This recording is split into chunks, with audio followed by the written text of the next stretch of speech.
할렐루야. 오늘 여러분과 제가 너무나 잘 아는 본문 누가복음 10장 30절과 37절 선한 사마리아 사람의 이야기를 통해서 이웃사랑과 원수사랑에 대해서 새로운 깨달음의 양식을 함께 먹고 나누는 시간을 갖도록 하겠습니다. 선한 사마리아 사람, 우리가 너무나 많이 알고 있기 때문에 그냥 흘러갔을 경우가 많이 있습니다. 한번 우리가 본문을 읽겠습니다. 예수께서 대파에 가라사대 어떤 사람이 예루살렘에서 여리고로 내려가다가 강도를 만나매 강도들이 그 옷을 벗기고 때려 거반 죽은 것을 버리고 갔더라. 마침 한 제사장이 그 길로 내려가다가 그를 보고 피하여 지나가고 또 이와 같이 한 레위인도 그곳에 이르러 그를 보고 피하여 지나가되 어떤 사마리아인은 여행하는 중 거기 이르러 그를 보고 불쌍히 여겨 가까이 가서 기름과 포도주를 그 상처에 붓고 싸매고 자기 짐승에 태워 주막으로 데리고 가서 돌을 보아주고 이튿날에 데나리온 돌을 내어 주막 주인에게 주며 가로되 이 사람을 돌보아주라. 비용이 더 들면 내가 돌아올 때 갚으리라 하였으니 내 의견에는 이 세 사람 중에 누가 강도 만난 자 이웃이 되겠느냐. 가로되 자비를 베푼 자니이다. 예수께서 이르시되 가서 너도 이와 같이 하라 하시니라. 아멘. 이 본문은 우리가 너무나 잘 알고 있는 내용입니다. 그러나 이 본문을 통해서 우리가 표면적으로 또는 이론적으로 이 비유를 접하고 있다는 생각이 듭니다.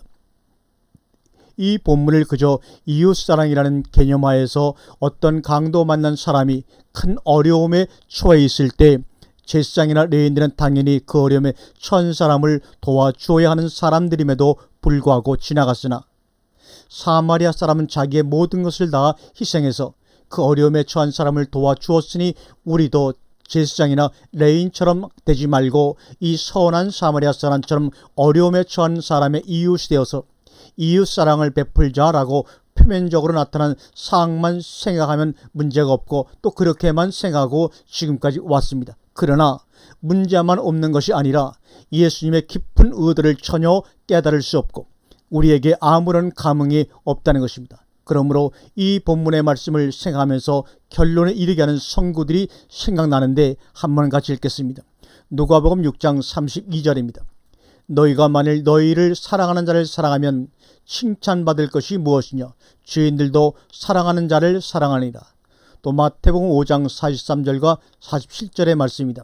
또 내 이웃을 사랑하고 내 원수를 미워하라 하였다는 것을 너희가 들었으나 나는 너희에게 이르노니 너희 원수를 사랑하라. 너희가 너희를 사랑하는 자를 사랑하면 무슨 상이 있으리요. 세리도 이같이 아니하느냐. 또 너희가 너희 형제에게만 무난하면 남보다 더하는 것이 무엇이냐. 이방인들도 이같이 아니하느냐. 이렇게 도움이 필요한 자를 돕는 것은 예수를 믿지 않는 사람들도 당연히 하는 것이고 어느 종교도 다 말하고 있는 것입니다. 그러므로 오늘의 본문은 그저 이웃을 사랑하라는 차원을 넘어선 원수를 사랑하라는 수준을 요구하는 것으로 볼 수가 있습니다. 그렇다면 이렇게 이웃을 사랑하라는 교훈이 어떻게 원수를 사랑하라는 것으로 발전할 수 있었는지 우리는 오늘 생각해 깨달아 보아야 합니다. 그러기 위해서는 늘 강조하는 것처럼 이 본문을 예수께서 말씀하시게 된 배경을 알아야 하며 그 당시의 역사적인 배경을 알아야만 해결될 수 있다고 생각됩니다.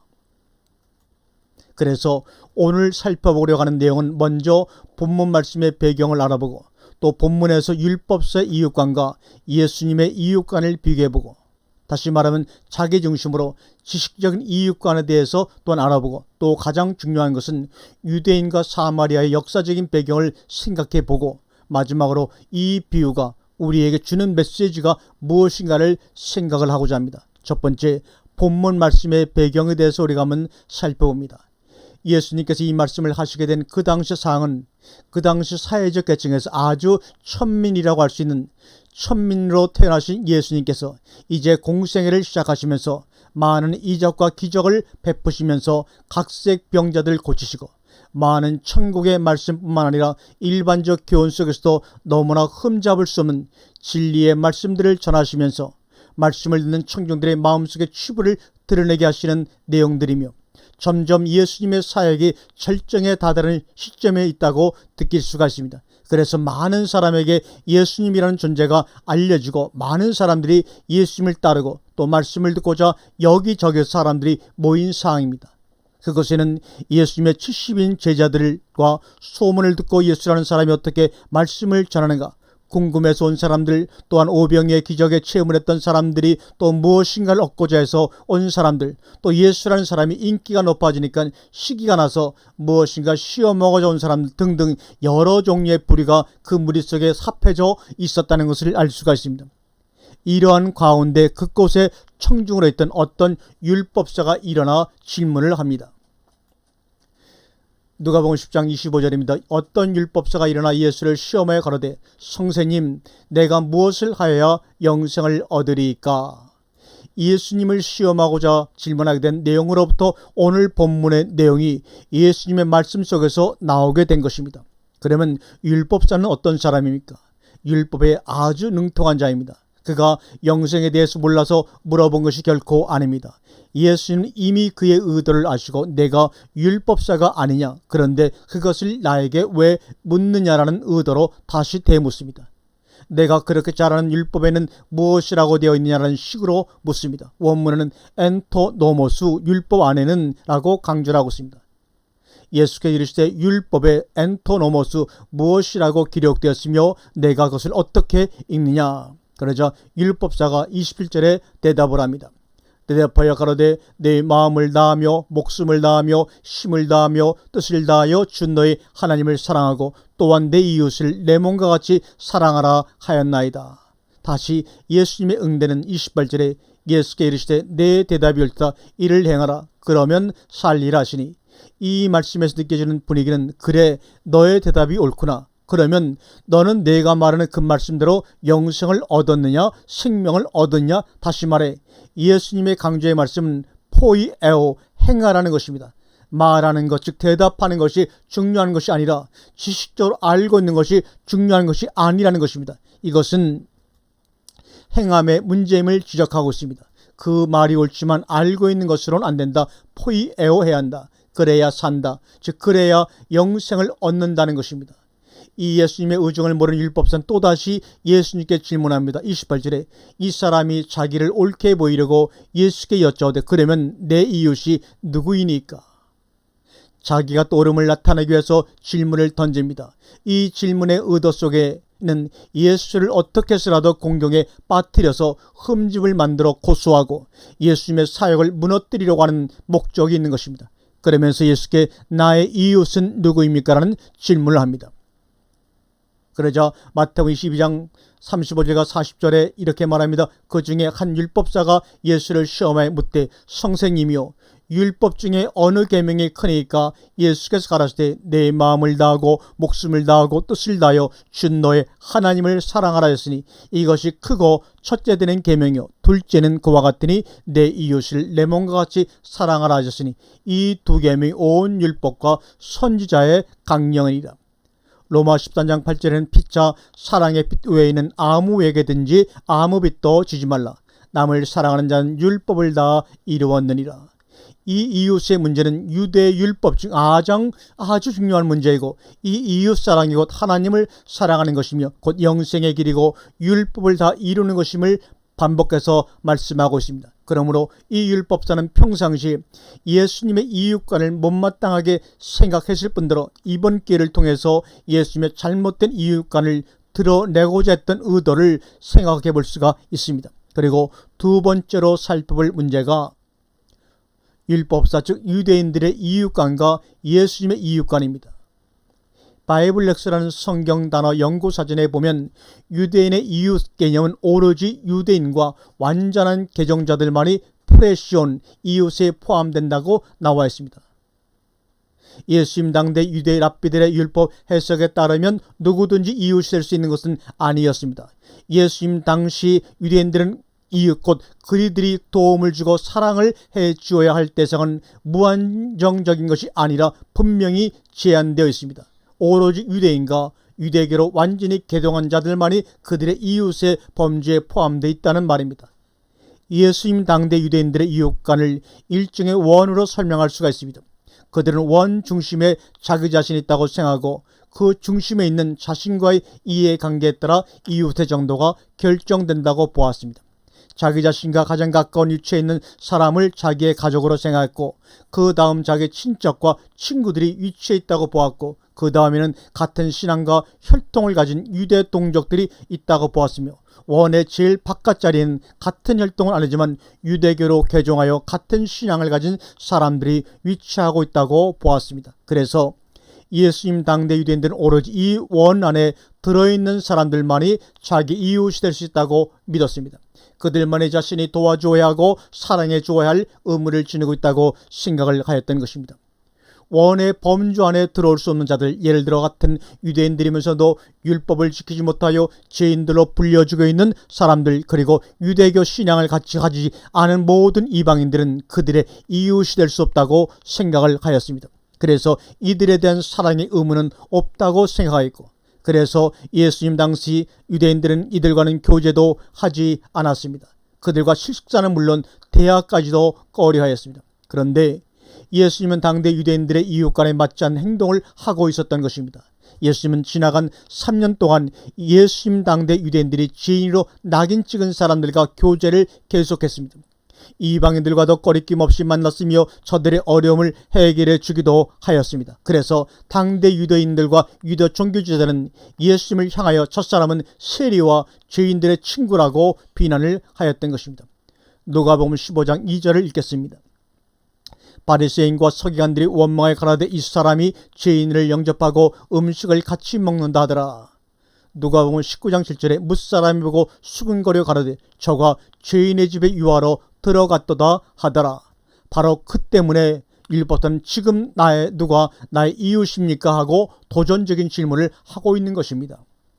예수께서 죄인들과 이방인들과 교제한 것을 반율법적인 것으로 폭로시킬 계획이었고, 예수께서 이웃의 경계선을 죄인들과 이방인들에게 이르기까지 확대시킨다면 예수님의 답변은 당시 유대인들이 신봉하고 있는 율법에 대치되는 것임을 폭로시킬 참이었습니다. 이처럼 율법사가 예수를 궁지에 몰아넣고 그 대신 자신의 정당함을 내세우기 위한 유대를 가지고 이웃이 누구입니까? 라고 예수께 물었던 것입니다. 그러나 예수님은 율법사의 의대를 쫓아 이웃은 이러이러한 사람이다라고 말씀하시지 않고 비유로 말씀하신 것입니다.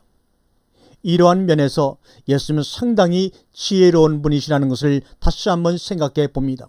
예수님을 시험하는 의도를 가지고 질문하는 그들에게 답을 내주기보다는 비유를 말함으로써 오히려 많은 것을 생각하면서도 그 안에 분명한 답을 가지고 있다는 차원에서 이 비유는 상당한 지혜와 수준이 필요하며, 또한 이 예수님의 모든 비유는 천국의 비밀을 말씀하신다고 보여집니다.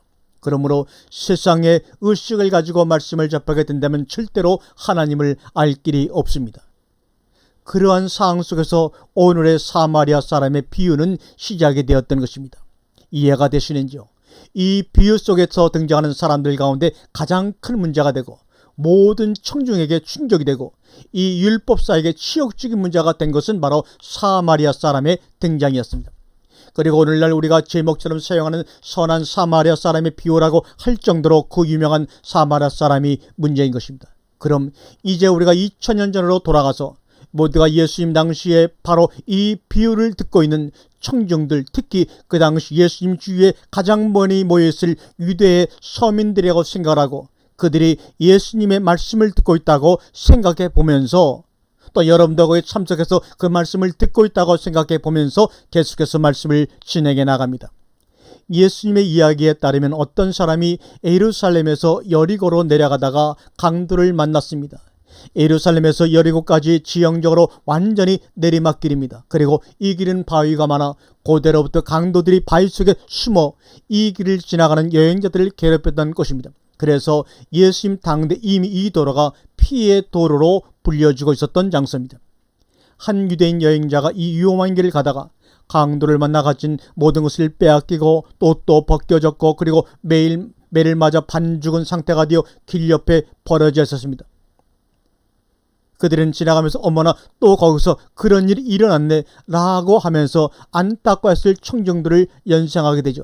이제 이 사람은 조속히 남의 도움을 받지 않으면 생명을 잃을 수밖에 없는 위기상황에 분명히 놓여 있습니다. 사막지대인 이곳에는 낮에는 건조하고 뜨거운 햇빛 때문에 곧 탈진할 수밖에 없었을 것이고, 또 밤이 되면 갑자기 내려가는 기온 때문에 벗은 몸이 견딜 수가 없을 것입니다. 그러던 중에 한 제사장이 이 길을 지나가게 되었습니다. 그러나 누구보다도 앞장서서 불쌍한 사람을 도와줘야 할 처지에 있는 이 제사장은 그를 보고도 도와주기는커녕 오히려 얼굴을 돌려 피해서 지나갔습니다. 그 다음 역시 예수님 당대 제사장과 함께 지도층에 속했던 한 레위인이 그 길을 지나가게 되었습니다. 그러나 그 레위인 역시 똑같은 그 강도 만난 자를 보고도 도와주지 않고 보고 피하여 지나갔습니다. 예수님의 이야기는 리듬을 타고 있어 청중들의 호기심과 흥분을 자아내었을 것이 분명하지요. 그 어떤 여행자가 강도를 만나고 죽게 매맞고 벌어졌을 때 또 그곳에서 사건이 났구나라고 안타까워하면서 그들은 여행자가 당한 처지가 자신들의 처지처럼 여겨져 안타깝게 생각을 하였을 것입니다. 그래서 누가 이 여행자를 도와줄 것인지, 이 여행자 운명은 어떻게 될 것인지 마음을 졸이고 예수님의 말씀을 경청하였을 것입니다. 그런데 저들의 바로 자기들의 종교적, 사회적 지도층의 인물인 제사장과 레위인이 다 같이 그 불쌍한 강도 만난 자를 보고 도와주기는커녕 못 본 것을 본 사람처럼 얼굴을 들려 외면하여 피해서 지나갈 때 아니 어떻게 저럴 수 있담 하면서 분노하였을 것입니다. 반면에 율법사와 함께 온 소수의 종교 지도층의 사람들은 부끄러움과 함께 가르치기는 하면서 실제로 그들을 행하지 않는 자신들의 약점을 대중 앞에 폭로시키는 예수님에 대하여 분노를 느꼈을 것입니다. 이와 같은 서민인 대다수의 청년들은 이 불쌍한 사람을 구해주는 영웅이 어수선히 등장하기를 숨죽여 기다렸을 것입니다. 그리고 그들은 이 영웅이 틀림없이 저들과 같은 한 서민 유대인일 것으로 생각을 하였을 것입니다. 왜냐하면 제사장 레인 다음에 평신도 유대인이 등장하는 것이 그들의 사회계층의 순서였기 때문입니다. 그래서 강도 만난 자를 구해주는 사람은 그들의 상상과 기대감을 산산히 무너뜨렸을 뿐만 아니라 모두에게 엄청난 충격을 주었습니다. 왜냐하면 정작 강도 만난 자를 구해준 사람은 다른 사람이 아니고 바로 유대의 서민들조차도 자신들이 원수로 간주하고 예배 때마다 저주하고 욕을 하고 돼지처럼 간주하는, 그래서 상종조차 되지 않은 사마리아 사람이었기 때문입니다. 그럼 여기서 세 번째 우리는 유대인과 사마리아 사이의 관계를 분명히 다시 한번 짚고 넘어가야 합니다. 세 번째, 유대인과 사마리아의 관계는 어떤 관계인가? 우리가 예수님께서 증언시킨 사마리아 사람이 당대 유대 청중들에게 얼마나 충격적이었는가를 알기 위해서는 예수님 당대 유대인들과 사마리아 사람들과의 극심한 반목관계를 알아야 합니다. 고대 이스라엘 역사를 살펴보면 사실상 사마리아 사람도 본래는 이스라엘 백성이었습니다. 그러나 주전 722년에 북쪽 이스라엘이 아수르에게 멸망당하자 아수르 왕은 아수르 사람을 그 지역에 이주시켜 이스라엘 사람과 결혼시키는 정책을 폈습니다. 그래서 북쪽 이스라엘 사람들은 순수한 유대인의 혈통을 잊어버렸고 소위 이스라엘의 잊어버린 열지파가 된 것입니다. 그 이후 흔히 유대인으로 불려지는 남쪽의 유다지파 중심의 이스라엘 백성들은 이들을 같은 종족으로 간주하지 않고 멸시를 하였던 것입니다. 주전 5세경 바벨론에서 돌아온 유대인들은 예루살렘 성전을 건축할 때 니에미아서에 나오는 내용입니다. 사마리아 사람들이 도와주려고 할 때도 그들의 도움을 거절하였고, 성전이 건축되었을 때는 사마리아 사람들이 성전 제사에 참여하는 것도 거부하였습니다. 그래서 주전 4세경에 사마리아 사람들은 그리심산에 별도의 성전을 세웠습니다. 요한복음 20절에 그래서 우리 조상들은 이 산에서 예배하였는데 당신들의 말은 예배할 곳이 예루살렘에 있다 하더이다라고 사마리아 여인이 예수님께 말하는 것입니다. 그러나 이것을 기분 나쁘게 생각한 유대인들은 사마리아 지역에 쳐들어가 그리심산에 세워진 사마리아 사람들의 성전을 파괴시켜버립니다. 그것이 바로 주전 128년입니다. 이 일로 복수의 기회를 찾던 사마리아 사람들은 주 8년에 남쪽 유대인들의 가장 큰 명절인 유월절 전야에 예루살렘 성전에 몰래 와서 성전 주위에 죽은 사람들의 뼈를 사방에 뿌려 성전을 더럽혔고, 그 일로 결국 그의 유월절 행사도 지키지 못하는 큰 불상사가 일어나게 된 것입니다.